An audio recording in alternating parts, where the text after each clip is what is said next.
Hello friends, आज मैं फिर से आया हूँ बुक्स पढ़ के मज़े करने या मज़े करके बुक्स पढ़ने। मतलब मैं, अगर आप मेरे चैनल पे न्यू हैं तो मैं बता देता हूँ।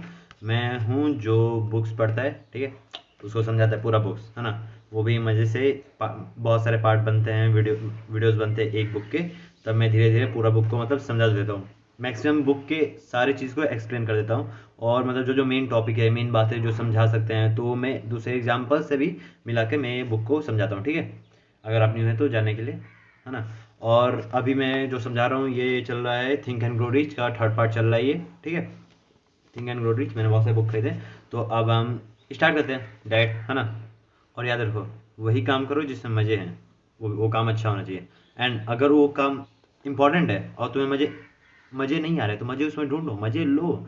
क्योंकि बिना मज़े के कोई काम करोगे तो कुछ है ही नहीं। लाइफ बर्बाद, ज़िंदगी झंड। चलो स्टार्ट करता हूँ। डिजायर, अभी मैं सेकंड चैप्टर पे आ गया हूँ। डिजायर इंट्रोडक्शन के लिए अब जाए तो दो वीडियो में लास्ट के देख लीजिए इस सीरीज के, think and grow rich by Napoleon Hill, ठीक है। अब डिजायर का स्टार्टिंग वहां से होता है जहाँ पे हमने फर्स्ट वीडियो में बात की थी, मिस्टर एडिशन, ठीक है, जानते हो एडिशन और एडविन सी बार्नेस के बारे में, है ना। तो एडविन सी बार्नेस के बारे में डिजायर का बताया गया है कि वो, मैं एक कहानी बता चुका हूँ, है ना। तो बात अभी मैं शॉर्ट में बता देता हूँ। उनके पास पैसे कुछ नहीं थे, वो एडिशन के साथ काम करना चाहते थे, ठीक है। वो, उनका जाने के लिए वहाँ तक न्यू जर्सी पैसे नहीं थे, ठीक है ना। उन्होंने कैसे भी कलेक्ट किया गए। और ये पूरा वीडियो सुनना है तो देख लीजिए फर्स्ट वीडियो, है ना। डिस्क्रिप्शन में मैंने लिंक डाल रखा है, ठीक है। उसके बाद से हम स्टार्ट करते हैं। बार्नेस जो थे ना, उनका कोई होप नहीं था कि हाँ, होप मतलब कि हाँ शायद हो जाऊँ। शायद, जहाँ पे शायद आ जाता है होप, शायद यार मैं उनके साथ काम करता, शायद ये करता, शायद वो करता, है ना। ये नहीं था। नॉट अ विश, विश मांग रहा हूँ यार ऐसा हो जाए ऐसा हो जाए, मांगो विश नहीं था। उनका एक डिजायर था कि हाँ मुझे करना ही है, कुछ भी हो जाए करना ही करना है, ठीक है ना। ये यहीं से स्टार्ट करते हैं बार्नेस के। बार्नेस जो थे वो तो वहाँ पे पहुंच गए, अब उनके काम करने लगे वर्कर के साथ। तो वो सबके लिए वर्कर थे, है ना। सबके लिए, मतलब वो जो एडिशन के लिए भी वो वर्कर थे बार्नेस। बट बार्नेस अपने ही माइंड में उनके साथ पार्टनरशिप कर लिए थे। मतलब अपने ही माइंड में वो अपने आप को पार्टनर समझते थे उनका, किनका, एडिशन का, ठीक है। पार्टनर समझते थे, है ना। बट दूसरों के माइंड में वो नॉर्मल वर्कर ही थे। इसलिए जब अपॉर्चुनिटी मिला तो उन्होंने उसका फायदा उठाया और बन गए, ठीक है ना। मतलब पहली से इच्छा ऐसी बर्निंग डिजायर होनी चाहिए, ठीक है। मैं इस बुक के कुछ लाइन पढ़ना चाहूंगा, है ना। ये अच्छा बुक है, आप भी देख सकते हैं, think and grow rich by Napoleon Hill. Baldness succeed because he choose a definite goal, placed all his energy, all his will power, all his effort, everything back of that goal. मतलब मैं समझाता हूँ, वो succeed इसलिए हुए Barnes, उनके साथ addition, बहुत बड़ी बातें करना क्यों हुए, क्योंकि उनके पास डेफिनेट गोल था कि मुझे करना ही है, मुझे बिजनेस उनके साथ पार्टनरशिप करना है, उनके साथ उनका पार्टनर बनना ही बनना है, ठीक है। प्लेस्ड ऑल हिज एनर्जी, पूरा फोकस लगा दिया कि ये कैसे भी जाओ। मतलब पहले वो न्यू जर्सी जाने के लिए, उसके बाद वहाँ पे काम करने के लिए, उसके बाद उसके आगे बढ़ने के लिए, मतलब पूरा फोकस वहीं पे था उनका, है ना। विल पावर भी था, ऑल इज, और जितना मेहनत कर सकते सारा मेहनत किया। और उसके बाद बाकी सब बाद में, ठीक है। मतलब ये पूरा एफर्ट लगाओगे तुम भी हो जाओगे सक्सेस। डेफिनेट गोल चूज करो, ऑल इन एनर्जी लगा दो उसके ऊपर, गोल के ऊपर। विल पावर, इच्छा शक्ति होनी चाहिए। एंड ऑल, जितना तुम मेहनत कर सकते हो, एफर्ट कुछ भी लगा सकते हो लगा दो। और बाकी सब उसके बाद, ठीक है ना। तो अब हम स्टार्ट करते हैं एक और लाइन है, he was the partner of Edison every minute of their time. समझे, मतलब कि वो हर समय हर मिनट एडिशन के साथ पार्टनरशिप थे, जब वो वर्क करते तब भी और बाद में भी, ठीक है ना। एंड आगे इस बुक का एक एक लाइन इंपॉर्टेंट है, मतलब बहुत तगड़ी बुक है। अगर आप चाहो तो पढ़ सकते हो, नहीं पढ़ रहे हो तो वीडियो देखते रहो, ठीक है। तो एक और लाइन बोलूंगा, when he went to orange, orange लिखा है था, ORANG, औरंगे बोल रहा हूँ, है ना, जो भी बोलते हैं, ठीक है ना। औरंगे, he did not say to himself, I will try to induce Edison to give me a job of some shop. मतलब वो ये नहीं सोच रहे थे कि मैं ट्राई करूंगा कि वो मुझे कोई सा भी छोटा मोटा कोई सा भी जॉब दे दे। उन्होंने कहा कि आई विल सी एडिशन, मैं एडिशन को देखूंगा, मतलब, और उन ऐसा करूंगा जिससे वो मेरे पे नोटिस रखे कि मैं उनके साथ बिजनेस करने आया हूँ। उन्होंने ये कभी नहीं कहा कि वो कुछ महीनों के लिए काम करे। उन्होंने बोला जब तक मैं सक्सेसफुल नहीं होता, उनके साथ बिजनेस पार्टनर नहीं बन जाता, तब तक मैं काम करता रहूंगा और हमेशा ट्राई करता रहूंगा। और एक और इसमें कमाल का पैराग्राफ है यार, मस्त है, सुनो। He did not say, I will keep my eyes open for another opportunity in case I fail to get what I want in the edition organization. He said, there is but one thing in this world that I was determined to have, and that is a business association with Thomas A. Edison. I will burn all bridges behind me and stake my entire future on my ability to get what I want. मतलब उन्होंने ये नहीं बोला कि मैं एक और opportunity का वेट करूंगा या कुछ करूंगा जिससे अगर मैं फेल हो गया तो उन्होंने बोला मैंने अपनी पूरी ब्रिजेज मतलब कोई भी रास्ता पीछे जाने का है ही नहीं, अब मैंने अपनी पूरी ब्रिजेज को बर्न कर दिया है, अब मुझे कैसे भी आगे उनके साथ सक्सेसफुल होना ही है. He left himself no possible way of retreat, he had to win or persist. अब इसके साथ एक और न्यू कहानी है आगे, है ना, बहुत अच्छी कहानी है, ये सुनाना है.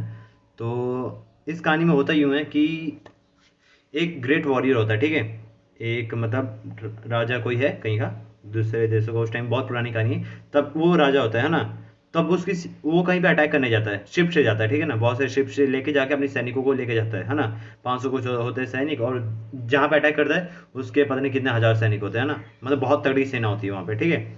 और वो जाता है उसके साथ 500 सैनिक के साथ बोट पे, है ना. अब उसके बाद वो जाता है वहाँ पे, तो उतरता है, उतरने के बाद देखता है मतलब वो जानता है क्या करता है, मेन चीज़ अपने सारे शिप को जला देता है, बोलते जला दो शिप को, आग लगा दो, ठीक है. आग लगाने के बाद अब उसके 500 सैनिक थे, मतलब अब पीछे जाने का कोई रास्ता है ही नहीं, अब वो जीतेंगे या मरेंगे, जीतेंगे या करेंगे या मरेंगे, ठीक है. तो अब और कोई पीछे जाने का रास्ता नहीं है. अब इनके उन अगर वो शिप होती तब उनके सारे सैनिक के माइंड में रहता है यार अब चलो भाग जाओ भाग जाओ, हमेशा पीछे जाने की इच्छा होती, लेकिन अब तो शिप है ही नहीं, शिप तो जल चुके हैं, मतलब अब तो आगे बढ़ना ही बढ़ना है, अब वो कुछ कर ही नहीं पाएंगे, समझे कुछ, मतलब ये होती है. और मेन बात, उसने जीता भी, उसने ये युद्ध जीता भी, हारा नहीं. 500 सैनिक या कम सैनिकों के वजह से भी वो जीता. क्यों? क्योंकि अब डिजायर था, एक बर्निंग डिजायर कि हम करेंगे नहीं तो मरेंगे, और कुछ करेंगे नहीं, मरेंगे या करेंगे, किया उन्होंने, जीते. इसलिए हमें भी अपने लाइफ में एक बर्निंग डिजायर होता है कि करेंगे करेंगे बस करेंगे, और कुछ है ही नहीं, ये काम है तो करना ही है, अगर वो काम अच्छा है तो हमें करना ही करना है, ठीक है. यही है, सुनो ध्यान से कि कोई भी पर्सन अगर वो जीतना चाहता है तो उसको अपने पीछे जाने के सारे रास्तों को जला देना पड़ेगा, कट कर देना पड़ेगा. Cut off sources of retreat, पीछे बढ़ने का. अब तुम्हें आगे बढ़ना है तो बढ़ना है, करना है तो करके रहना है. तो उस माइंड को, स्टेट को कहेंगे बर्निंग डिजायर. अब समझे बर्निंग डिजायर टू विन क्या होता है, बर्निंग डिजायर क्या होता है, कब माम जाएगा जब पीछे जाने का कोई रास्ता ही नहीं है, अब हमें आगे बढ़ना है तो बढ़ना है, करना है तो करना है, समझे, सक्सेस के लिए. अब लास्ट है ये, लास्ट कुछ तरीका इसमें दिया है, बहुत अच्छे मेथड है. हम क्या कर सकते हैं प्रैक्टिकल में अपने डिजायर को पूरा करने के लिए, डिजायर के लिए अंदर से इच्छा होनी चाहिए, ठीक है. तो ये यहाँ पे कुछ लाइन है पॉइंट, तो ये वीडियो थोड़ा लंबा हो जाएगा बट सही है, अच्छा है. Fix in your mind the exact amount of money you desire. It is not sufficient merely to say I want plenty of money by definite as to the amount.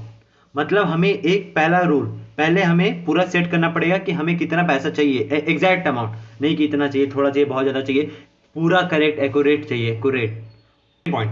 Determine exactly what you intend to give in return for the money you desire. There is no such reality as something for nothing. मतलब हमें अपने Dzire के लिए हम क्या दे सकते हैं उसके बदले.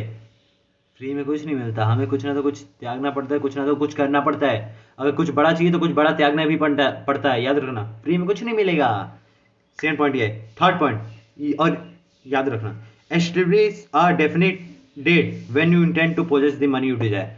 एक डेट फिक्स करो कि तब तक मुझे चाहिए, है ना, एक डेट फिक्स करो और बोलो तब तक मुझे चाहिए, वहां पे लिख लो, ठीक है. Create a definite plan for carrying out your desire and being at once whether you are ready or not to put this plan into action. अब सब कुछ कर लिया और कुछ करोगे नहीं, प्लान बनाओगे नहीं तो कैसे मंगाया, मुझे 2 लाख रुपए चाहिए, प्लान बने ही तो क्या मिलेगा, प्लान तो होना चाहिए. एक गरीब इंसान है भाई, मुझे 3-4 लाख रुपए चाहिए अभी मैं, ना मिलेगा, काम करना पड़ेगा. इसलिए प्लान बनाओ कि तुम वो कैसे अचीव कर सकते हो, उतने मनी तुम कैसे पा सकते हो, एक प्लान होना चाहिए. Write out a clear 5 है ये. Write out a clear concise statement of amount of your money you intend to acquire. Name the time limit for its acquisition. State what you intend to give in return for the money and desire clearly the plan through which you intend to accumulate it. एक page पे लिखो कि statement में लिखो कि amount of money you want, जो चाहते हो वो अमाउंट लिखो, ठीक है। उसका टाइम लिखो, उससे क्या दे सकते हो उसके लिए वो लिखो, और एक अपना प्लान लिखो, ठीक है। You what you intend to give in return for the money, ठीक है। रीड योर, अब last point 6 point, read your writing statement aloud twice daily, once just before retiring at night and once after arising in the morning, सोने से पहले और सोने के बाद, सुबह 2 बार पढ़ो, है ना, ये जो भी तुमने लिखा है। और फील करो कि तुम उतने अमीर बन चुके हो, उतने सक्सेसफुल बन सकते हो, बन चुके हो, अपने आप में फील करो जब तुम क्या करोगे, जब उतने बन जाओगे, अपनी औकात पालोगे, तुम क्या करोगे, ठीक है। ये फील करो अंदर से। यही था लास्ट का, बस। और लास्ट में थोड़ी बात कर लेता हूँ कि ये जो मैं दिखा रहा हूँ, ये बाय नेपोलियन हिल, बहुत पुरानी बुक है, एंड बहुत सारे बड़े लोगों ने ये बुक को प्रेफर भी किया है, ठीक है। अभी जो संदीप माहेश्वरी हैं उन्होंने भी प्रेफर किया है, बहुत सारे लोगों के, अभी मुझे नाम याद नहीं आ रहा लेकिन किया है, ठीक है ना। और ये बहुत तगड़ी बुक है, 25 साल के मेहनत से ये बुक बनी है, और बहुत सारे लोग, 500 से ज़्यादा लोगों के इंटरव्यू से ये बुक बनी है ना, ठीक है। और इसको हम खुद, तुम लोग खुद भी पढ़ सकते हो, सही रहेगा। एंड मेरे चैनल को सपोर्ट करते रहिए और न्यू वीडियोज़ देखते रहिए, और क्या। Bye bye.